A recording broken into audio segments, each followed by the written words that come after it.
Bien, ya estamos junto a ustedes para poder ir a la palabra del Señor, para poder a través de la palabra seguir, por supuesto, en estas temáticas que hemos estado abordando acerca de Apocalipsis. Seguimos y estamos ya iniciando lo que es el capítulo 9 de Apocalipsis, diríamos la lección número 23 ya, lección número 23, y le vamos a dar un número. Vamos a leer desde el capítulo 9, versículo 1 al 12, leeremos y vamos a tomar todos estos versículos para que de esta manera podamos enfocarnos, ¿no?, en lo que vamos a estar hablando. Capítulo 9, versículo 1 hasta el versículo 12. Leeré este párrafo lo más pausadamente posible, cosa que usted pueda, por supuesto, seguir la lectura en su casa y de esa manera tener lo que la palabra del Señor nos enseña. Dice: el quinto ángel tocó la trompeta y vi una estrella que cayó del cielo a la tierra y se le dio la llave del pozo del abismo. Y abrió el pozo del abismo y subió humo del pozo como humo de un gran horno.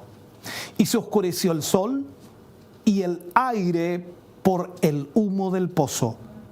Y del humo salieron langostas sobre la tierra y se les dio poder como tienen poder los escorpiones de la tierra. Y se les mandó que no dañasen a la hierba de la tierra ni a cosa verde alguna, ni a ningún árbol, sino solamente a los hombres que no tuviesen el sello de Dios en sus frentes. Y les fue dado, dice, y les fue dado no que los matasen, sino que los atormentasen 5 meses, y su tormento era como tormento de escorpión cuando hiere al hombre. Y en aquellos días los hombres buscarán la muerte, pero no la hallarán, y ansiarán morir, pero la muerte huirá de ellos. El aspecto de las langostas era semejante a caballos preparados para la guerra. En las cabezas tenían como coronas de oro, sus caras eran como caras humanas, tenían cabello como cabello de mujer, sus dientes eran como de leones, tenían corazas como corazas de hierro. El ruido de sus alas era como el estruendo de muchos carros de caballos corriendo a la batalla. Tenían colas como de escorpiones y también aguijones, y en sus colas tenían poder para dañar a los hombres durante 5 meses. Y tienen por rey sobre ellos al ángel del abismo, cuyo nombre en hebreo es Abadón y en griego Apolión. El primer ay pasó. He aquí vienen aún 2 ayes después de esto. Señor, oramos en esta hora. Te damos a ti muchas gracias, porque nos permites en esta hora y en este momento, Señor, tener tu palabra para nuestra vida. Y te pedimos que a través de ella podamos, Señor, recibir una administración especial. Habla a nuestro corazón, habla a nuestra vida, Señor, y danos a través de esta palabra, Señor, la dirección correcta para nuestra vida. Revélate, Señor, y trata con nosotros hoy. Y que podamos entender que todo esto que analizaremos y estudiaremos es tu palabra, y tu palabra es verdad. En el nombre de Jesús pedimos tu dirección para la gloria de Dios. Amén y amén, Señor. Bien, vamos a hablar en el día de hoy entonces acerca de cómo será el infierno. Esta es la pregunta que vamos a analizar, y también, por supuesto, lo que es la quinta trompeta. Esto es lo que vamos a ver en el día de hoy del libro de Apocalipsis en el capítulo 9, y esperamos que usted pueda poner mucha atención a lo que vamos a estar hablando en el día de hoy. En el capítulo 6, si recordamos y recapitulamos un poquito, capítulo 6 de Apocalipsis, vimos que cuando el Cordero comenzó a abrir los sellos, cuando comenzó a abrir los sellos, estos sellos que estaban en el libro, se desataron una serie de juicios que consistían en guerras, en hambre, en peste y en muerte. Ahora bien, estos juicios no solo tienen que ver o no solo tienen que mostrarnos las cosas del futuro, sino que ya en el presente lo vemos constantemente en nuestro mundo. O sea, cuando hablamos de todo lo que sucedió en el capítulo 6, guerras, hambres, pestes, muerte, se ve también en el mundo en este día. Ahora, la razón es que Dios ha diseñado al hombre, y quiero que lo entienda, y lo ha diseñado, y también ha diseñado toda la creación de tal manera que el pecado le afecta. No tan solo afecta al hombre, sino también afecta a la creación. O sea, el pecado trae consigo este tipo de consecuencias. En cierto sentido, podríamos decir que esta es la primera forma en la que Dios juzga al mundo y con ella también llama la atención de los hombres sobre la necesidad que tienen cada uno de ellos o cada ser humano de arrepentirse de sus pecados. No obstante, hermano querido, siempre hay en el hombre posibilidades latentes para hacer mucho más mal del que está haciendo hasta el día de hoy. O sea, la maldad en el hombre existe, la maldad en el hombre está y es lamentable. Y esto es lo que está pasando. Entonces, desgraciadamente, estamos viendo demasiadas ocasiones o en demasiadas ocasiones la maldad del hombre y lo comprobamos día a día que el hombre se ha vuelto totalmente malo, perverso. Pero Dios actúa constantemente no permitiendo que el hombre llegue a su clímax o a su desarrollo total del potencial de maldad que hay dentro de él. Recuerde que el hombre lleva en su corazón la maldad. Entonces, lo que Dios hace es poner freno. Si Dios no pusiera freno a eso, este mundo sería un lugar insufrible, imposible de poder soportar o de vivir en él. Sería totalmente terrible. Pero ahora lo que vemos y lo que estamos viendo, por supuesto, en estos capítulos de Apocalipsis, es que Dios va a quitar aquello que retiene al hombre de manifestar toda su maldad. Y este mundo va a llegar a sufrir juicios mucho más severos por causa, escúcheme bien, por causa de su pecado. Cuando nosotros vemos las terribles consecuencias del pecado del hombre, queda fuera de toda duda que se trata de algo realmente muy grave. De hecho, en el capítulo 8 de Apocalipsis que veíamos, vimos que estas consecuencias afectan también a toda creación.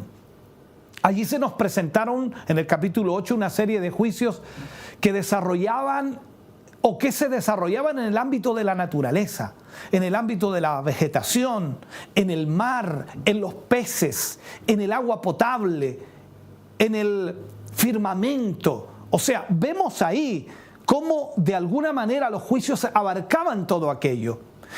Con ellos, con esos juicios, el Señor buscaba ¿qué cosa? Enseñar dos cosas fundamentales. Primero, enseñarle al hombre, por un lado, como ya hemos señalado, que nuestros pecados no solo nos afectan en nuestras relaciones interpersonales, sino también nos afectan y tienen consecuencias sobre la naturaleza.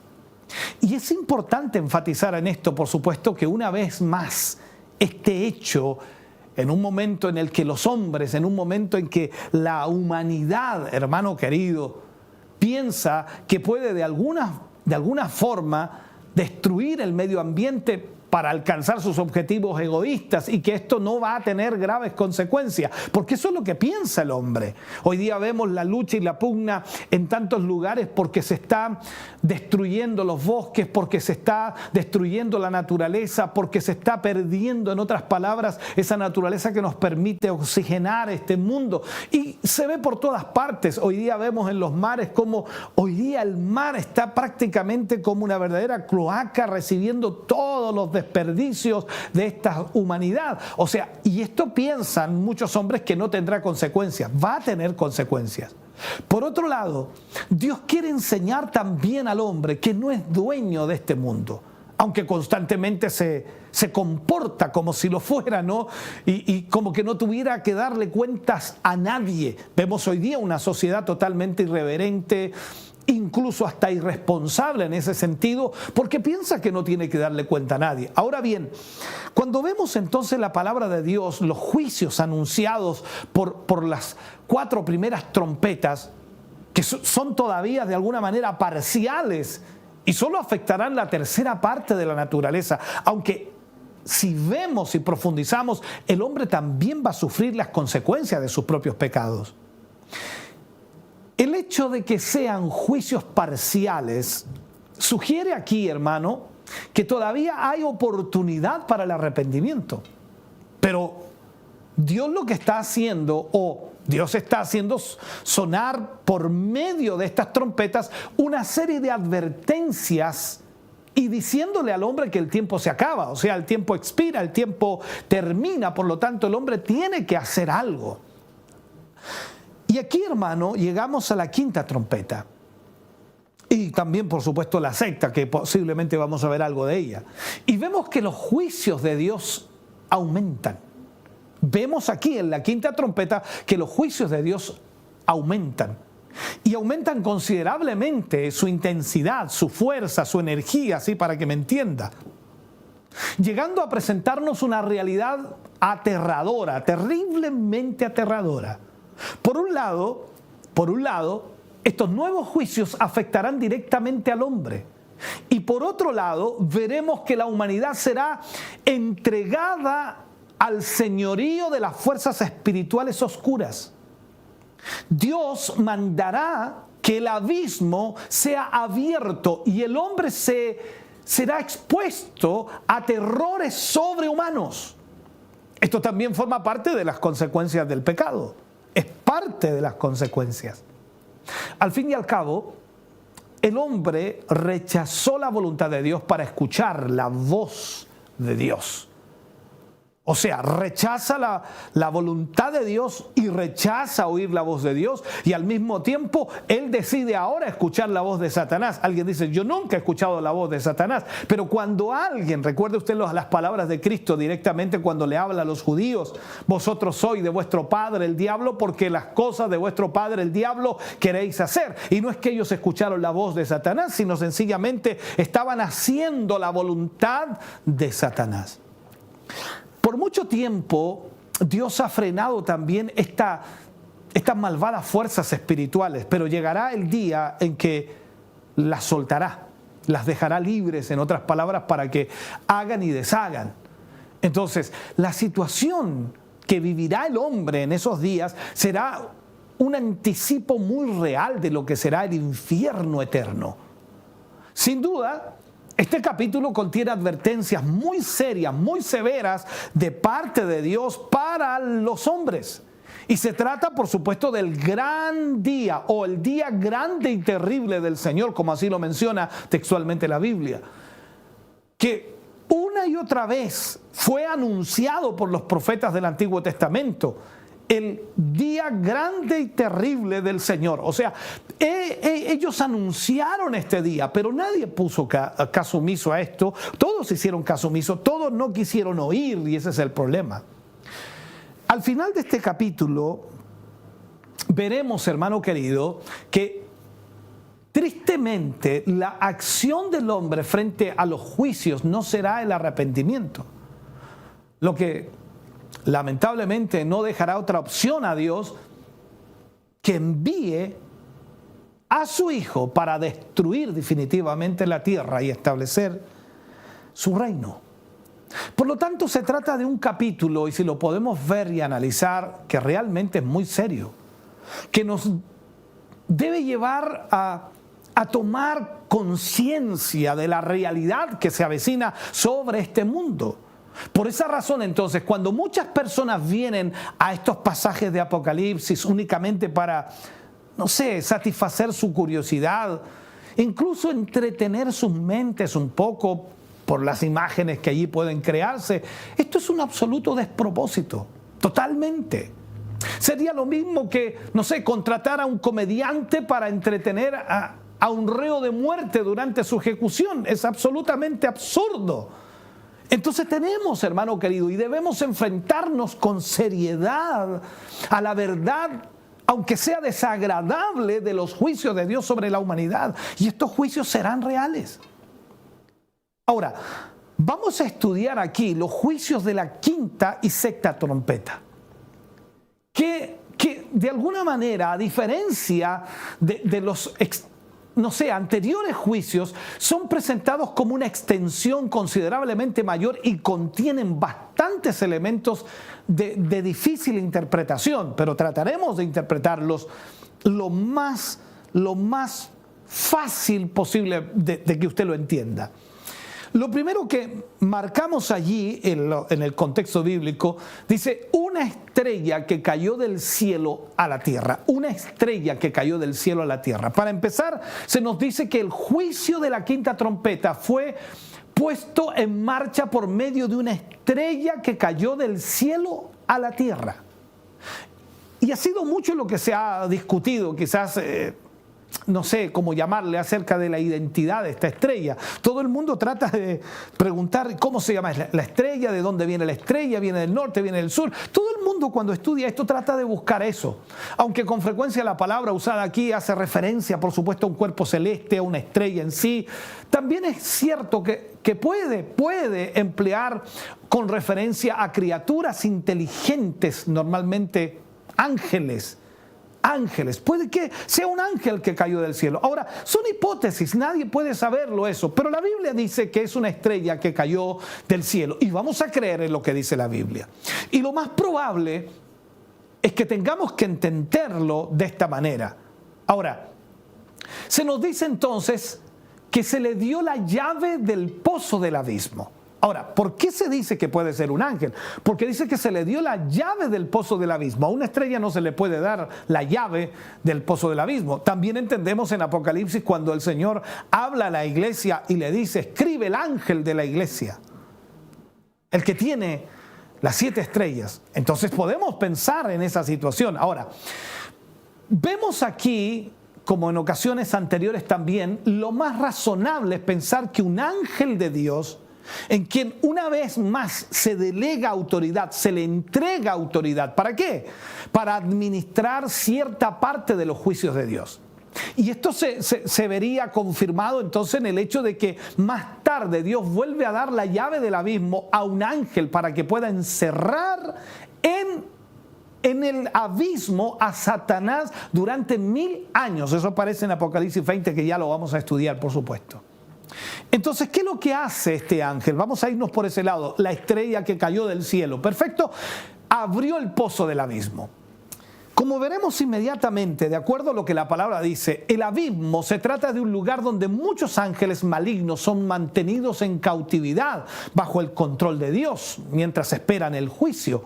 Eso es lo que la Biblia también nos enseña. Esto es confirmado por otros pasajes de las Escrituras, como en el libro de Judas, capítulo 1, versículo 6, o segunda de Pedro, capítulo 2, versículo 4. En fin, hay muchas citas de eso. Ahora, no todos los ángeles caídos están allí, porque el Señor Jesucristo se enfrentó con muchas personas endemoniadas durante su ministerio terrenal. En especial nos llama la atención el caso del endemoniado Gadareno. Usted recuerda esa historia, ¿no? Que estaba poseído por una legión de demonios, los cuales, cuando se encontraron con el Señor, prefirieron ser enviados a un hato de cerdo, de acuerdo a lo que dice el contexto bíblico, antes de ser mandados ¿a dónde? Al abismo. Eso aparece en Lucas 8:31.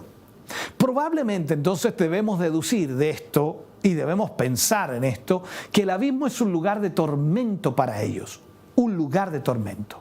Sin embargo, debemos diferenciarlo del lago de fuego. No está hablando allí del lago de fuego, está hablando del abismo. El lago de fuego donde tendrá lugar su tormento definitivo y eterno junto a los hombres que no hayan querido creer en el Señor Jesucristo. Ahora, el Señor dio autoridad a este ángel para que abriera las puertas del abismo y que todos los seres malvados que en él están sean liberados para actuar en esta tierra. su efecto sobre la naturaleza o sobre la humanidad, en este caso porque es hacia el hombre el juicio, sobre la humanidad será muchísimo peor que el que podríamos esperar, mucho más grande. Si en un momento dejaran libres a todos los presos de nuestras cárceles, imaginémonos, si en un momento dejaran libres a todos los presos de nuestras cárceles, para empezar, lo primero que ocurrió cuando vemos a este ángel, ¿cierto?, que abrió el pozo del abismo. Así, imaginémonos por un momento qué sucedería si todos los presos de nuestras cárceles a nivel nacional fueran libres. ¡Wow! Usted se está imaginando, ¿no? ¿Se lo imagina? Dios mío, dice usted. ¡Ay, Dios mío! Sería imposible vivir en este mundo. Ahora, ¿por qué hago esta referencia? Porque este ángel tiene la llave para abrir el pozo del abismo donde están todos estos espíritus encarcelados para su juicio eterno. Subió, dice, del pozo del abismo, subió humo del pozo como humo de un gran horno y se oscureció el sol y el aire por el humo del pozo. Eso es lo que dice la Biblia. Es decir, el mundo quedó en tinieblas. Al fin y al cabo, hermano querido, cuando vemos entonces esto, inmediatamente comenzamos a pensar. Esto es lo que dice el Evangelio. Cuando vamos al libro de Juan, dice lamentablemente algo que los hombres hacen. Los hombres amaron más las tinieblas que la luz. Y recordemos que Cristo es la luz del mundo. Por lo tanto, si no amaron a Cristo, con razón amaron las tinieblas. Las personas amaron las tinieblas más que a la luz. En otras palabras, dejaron o rehusaron amar a Jesús, que es la luz del mundo. Jesús vino a librarnos de las potestades de las tinieblas, pero ellos no quisieron, hermano querido, amar al Señor Jesús para que el Señor les sacara de las tinieblas. Y lo que dice este versículo dice, y del humo salieron langostas sobre la tierra. O sea, se abrió el pozo del abismo, subió humo que puso en tinieblas todo el mundo y del humo salieron langostas sobre la tierra. Claro, usted se imagina una langosta, ¿no? ¿Conoce las langostas? Los saltones que le llamamos también nosotros. Bueno, las conocen, ¿no? Yo creo que sí. Claro que sí. Ahora, aquí hay una diferencia. ¿Por qué? Porque estos demonios son simbolizados aquí como terribles langostas. ¿Se parecen a una langosta? Posiblemente sí, pero son simbolizados por una langosta. Esto se debe probablemente a la devastación, al terror que puede causar una plaga de langostas. Hemos tenido en este mundo muchas plagas de langosta en diferentes lugares del mundo y dejan una destrucción total. Su poder destructivo era temido, hermano querido, en el mundo antiguo, antes de que existieran, por supuesto, los pesticidas. Y es una realidad. Ahora, las langostas se reúnen por millones, llegando a formar nubes que impiden el paso del sol. Y una vez que abandonan su lugar, escúcheme bien, no dejan nada verde en el lugar, sino un escenario parecido no sé, al que deja un incendio, por decirlo. Seguramente la visión de Juan, y aquí estamos mirando a Juan un poquito, esta visión que Juan encuentra en Apocalipsis guarda mucha relación con la que tuvo el profeta Joel, porque Joel también habló un poquito acerca de esto. En el caso de Joel, él anunció la próxima invasión a Siria, comparándola con una plaga de langostas, pero Juan vio algo infinitamente más terrible de lo que vio Joel. Aquí es donde comenzamos a entender un poquito. Y se les dio poder, dice, vamos parte a parte, y se les dio poder, como tienen poder los escorpiones de la tierra. O sea, una vez más, tenemos que notar que a estas langostas se les dio poder, lo que implica que no tienen autoridad independiente y que solo pueden actuar dentro de los límites impuestos por Dios. Dios les dio poder, pero ese poder es limitado para ellas.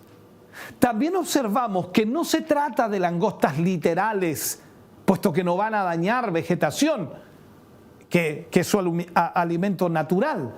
Se les mandó, dice, que no dañasen a la hierba de la tierra. Eso es lo que primero vemos, que no dañasen a la hierba de la tierra, ni a cosa verde alguna, ni ningún árbol.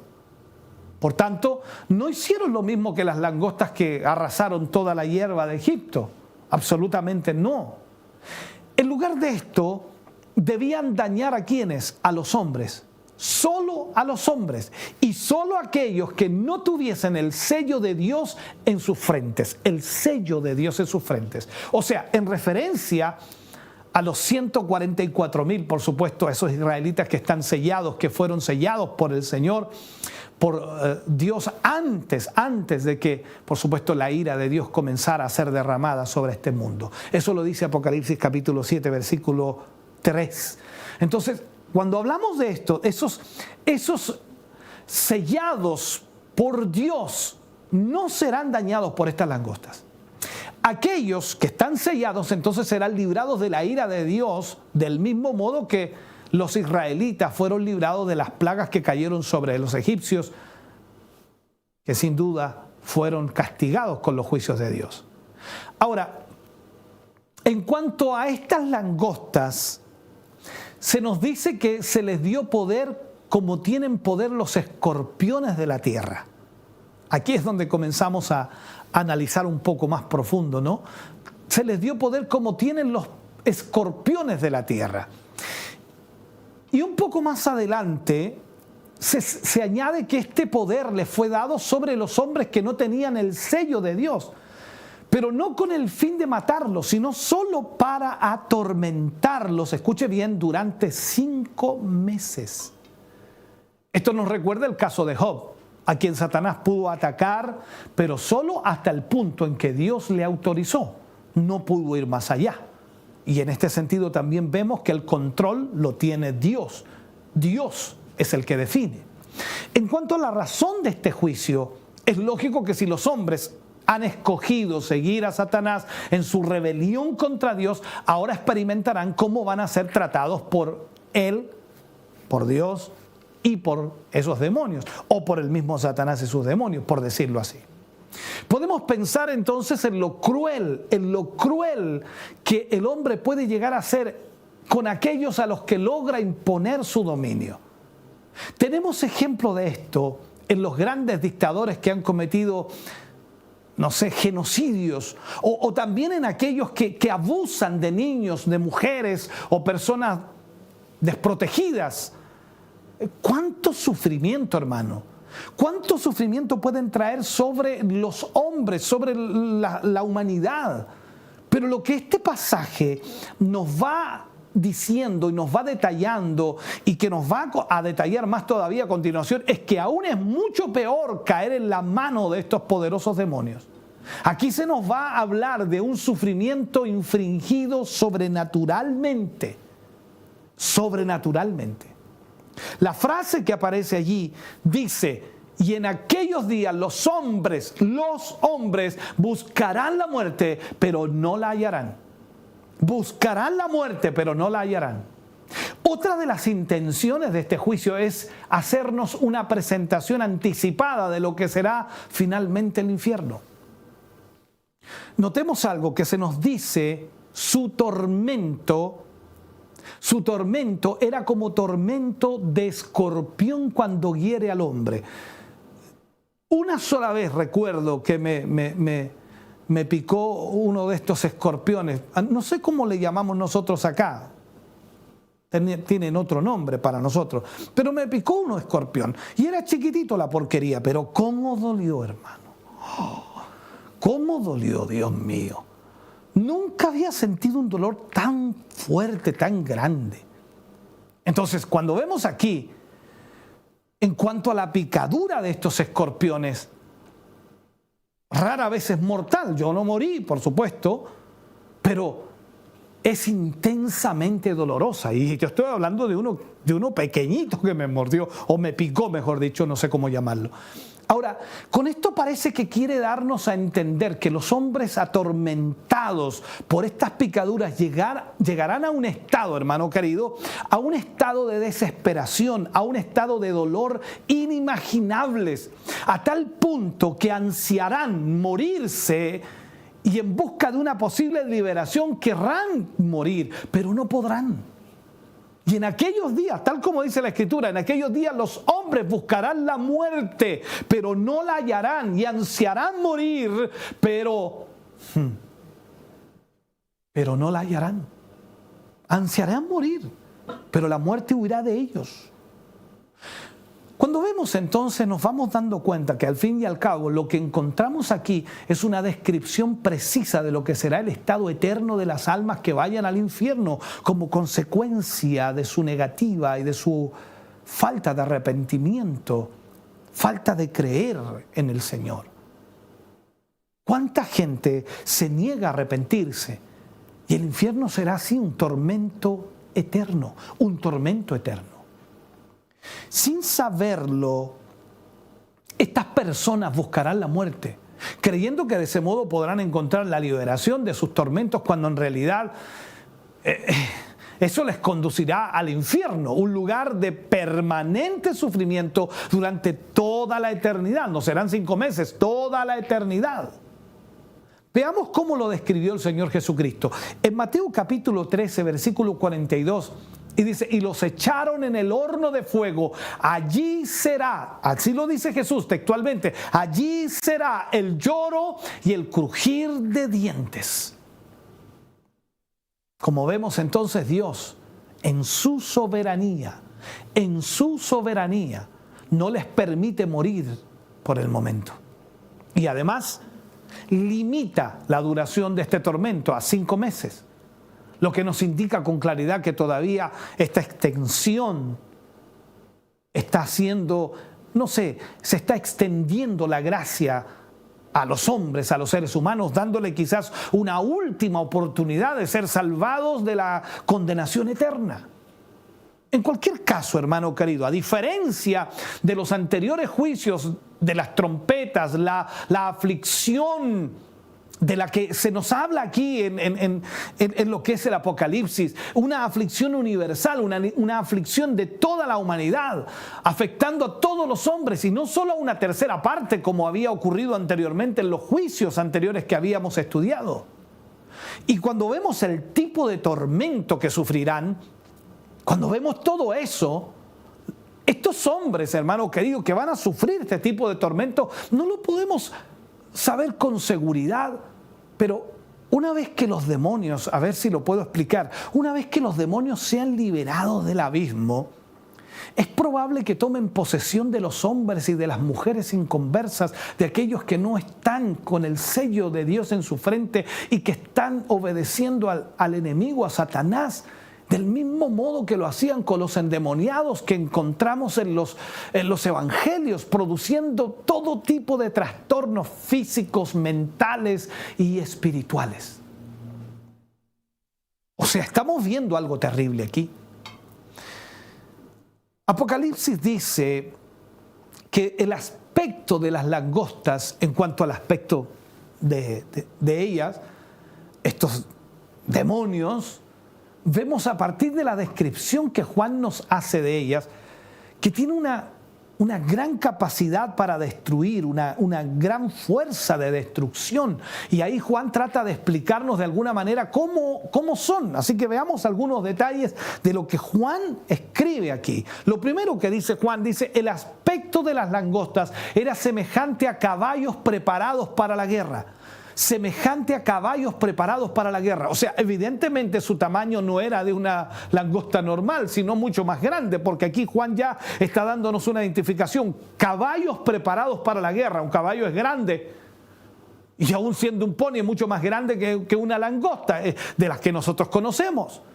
Además, son presentadas como caballos, de acuerdo a lo que Juan dice, los que hay que poner freno mientras patean el suelo con tremendas ansias de ir a la carga contra los hombres. Por lo tanto, aquí estamos viendo una realidad bastante cruda.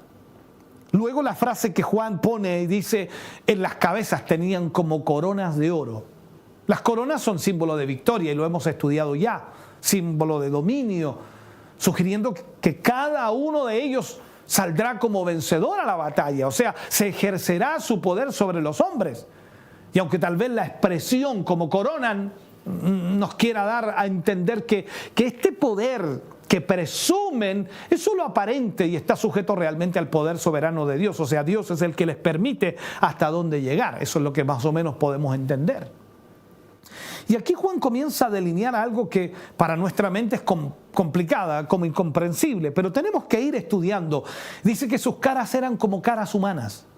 Tal vez tengan alguna de las características propias del ser humano, como la inteligencia o la voluntad. Posiblemente a eso se refiere Juan con esto. También decir que tenían cabello como cabello de mujer. Esto puede dar a entender cierta belleza o cierta gloria, teniendo en cuenta que la Biblia habla del cabello de la mujer como la gloria de la mujer. Y quizás en medio de su terrorífico aspecto, de su fealdad, digámoslo así, todavía haya cierta capacidad de seducción. Podemos deducir eso de lo que Juan dice. Luego dice Juan, sus dientes eran como de leones. Esto tiene que ver con la ferocidad de su carácter, lo destructivo de su poder. Luego dice, tenían corazas como corazas de hierro. O sea, se nos presenta como un ejército invencible. Invencible. Perfectamente preparado para el combate. Los hombres no podrán oponerse a este ejército. O sea, no podremos tener o no habrá resistencia contra ellos, contra estas criaturas. Luego Juan viene y dice, el ruido de sus alas era como el estruendo de muchos carros de caballos corriendo a la batalla. O sea, solo el ruido de sus alas produce temor y pánico. Pero además sugiere una cantidad incontable de langostas demoníacas como si se tratara de una auténtica plaga. Y esto hay que añadir, por supuesto, su movilidad, su rapidez. Mi mente en realidad trata de imaginar mientras voy tratando de graficarles esto y es una cosa increíble. Luego Juan dice, tenían colas como de escorpiones y también aguijones y en sus colas tenían poder para dañar a los hombres durante 5 meses. ¡Wow! O sea, en sus colas era donde tenían el aguijón con el que harían de alguna manera heridas en los hombres o herirían a los hombres por 5 meses. La velocidad, vamos a poner esto, la velocidad y decisión de un caballo en la batalla, la sagacidad de un hombre, el atractivo de una mujer, la fuerza y valor de un león, la voracidad de la langosta, el veneno del escorpión, presenta un ser aterrador, imposible de resistir o de hacerle frente. O sea, es algo que nuestra mente no lo puede imaginar. No cabe duda de que cuando estas criaturas sean liberadas, el hombre estará a su entera merced. Ahora, viendo ya la parte final de esto, dice, tienen por rey sobre ellos al ángel del abismo. Al ángel del abismo. Aquí vemos inmediatamente este punto. Otra diferencia más con las langostas que nosotros conocemos es que estas están organizadas y tienen un rey. O sea, y tienen por rey sobre ellos al ángel del abismo, cuyo nombre en hebreo es Abadón y en griego es Apolión. Cuando vemos la palabra Abadón, es una palabra hebrea que significa destructor. Y Apolión es su equivalente en griego, o sea, habla de destrucción, es destructor. No podemos determinar si este personaje se refiere a Satanás, pero lo que sí vemos muy claro aquí es que al igual que las langostas lo destruyen todo a su paso, de igual manera este ángel del abismo y sus huestes demoníacas hacen lo mismo con el hombre a su paso por este mundo. Cuando nosotros vemos esto, y nos damos cuenta de lo que Juan escribe en el libro Apocalipsis. Y dice, Juan, el primer ay pasó. He aquí, vienen aún 2 ayes después de esto. Puede ser que una vez que pasen los 5 meses que durará el tormento de estas picadura de las langostas, el hombre rápidamente se olvide o piense, mejor dicho, que lo peor ya ha pasado, como que va a menguar esta situación. Entonces, pero se trata de un terrible o una terrible equivocación. El juicio de la quinta trompeta solo es el primer ay de una serie de 3. Y lo peor de todo esto es que los 2 restantes son mucho peor que el primero. Llegados a este punto, entonces, Dios nos da tregua, o no le da tregua al hombre en realidad. Dios no le da tregua y sus juicios vienen en una secuencia temporal ininterrumpida. Aquí es donde comenzamos a ver estos juicios increíbles sobre la raza humana. Entonces, para terminar este tema, para cerrar este tema, cuando los hombres dan su espalda a Dios, se convierten en presa de terribles fuerzas demoníacas. Eso viene sobre ellos en una forma terrible. No tenemos que olvidar, hermano querido, que en el terreno espiritual no se puede ser neutral. El hombre tiene que escoger entre Dios y Satanás. Lamentablemente muchos hombres rechazan a Dios y su verdad la rechazan totalmente, no quieren saber nada de Dios, no quieren tener relación con nada de Dios. Y en este pasaje hemos visto que finalmente tendrán que enfrentar con las consecuencias, o van a tener que enfrentarse con las consecuencias de su propia elección. Aunque en este momento solo tendrán una corta demostración de lo que les espera en el infierno durante toda la eternidad. Los hombres que no quieren servir a Dios deben saber lo que implica servir a Satanás. Por el momento puede parecer, a ver si lo planteo, puede parecer que el pecado es divertido, puede parecer que el pecado es algo bueno, pero las consecuencias finales son aterradoras, porque el pecado destruye y el pecado tiene un juicio. Este pasaje, hermano querido, nos enseña que los hombres preferirán la muerte antes de seguir soportando tanto dolor, pero el infierno no es temporal, el infierno es eterno. No es posible escapar del infierno. Esto es lo que, hermano querido, hace tan horrible este pasaje. Y cuando comencemos a estudiar lo que viene, los otros ayes que vienen, hermano querido, es terrible. Por eso usted debe reflexionar y debe pensar en lo que viene. Quizás hoy día disfruta del pecado y piensa que nunca necesitará arrepentirse. Yo le digo, amigo querido, arrepiéntase hoy. Busque al Señor, porque lo que viene será terrible para esta humanidad. Y el único que puede ayudarle, el único que puede salvarlo, el único que puede rescatarlo, se llama Jesucristo, el Hijo de Dios. Padre, oramos en el nombre de Jesús. Oramos por esta palabra. Oramos, Señor, por lo que tú nos has enseñado hoy. Oramos por lo que tú nos has ministrado. Gracias, Dios mío, por esta palabra que hoy hemos oído y hemos sido ministrados por ella. En el nombre de Jesús, yo te pido, te ruego, Señor, que ministres el corazón y vida de cada uno de tus hijos. Abre sus mentes y sus corazones para que puedan entender, Señor, el tiempo que vivimos. Que en cualquier momento nos vamos contigo, que en cualquier momento tú vienes por tu pueblo. Y todos estos juicios que hemos estado estudiando, Señor, vendrán sobre esta tierra. Señor, yo no estaré aquí. Muchos de tus hijos no estarán aquí, pero hay de aquellos que estén aquí. Señor, yo te pido por misericordia, toca el corazón y vida de aquellos hombres y mujeres que hoy han escuchado esta palabra. Háblales, ministrales, en el nombre de Jesús. Pido, Señor, que tu palabra pueda obrar sobre sus vidas. Lo pedimos para la gloria de Dios. Amén y amén, Señor.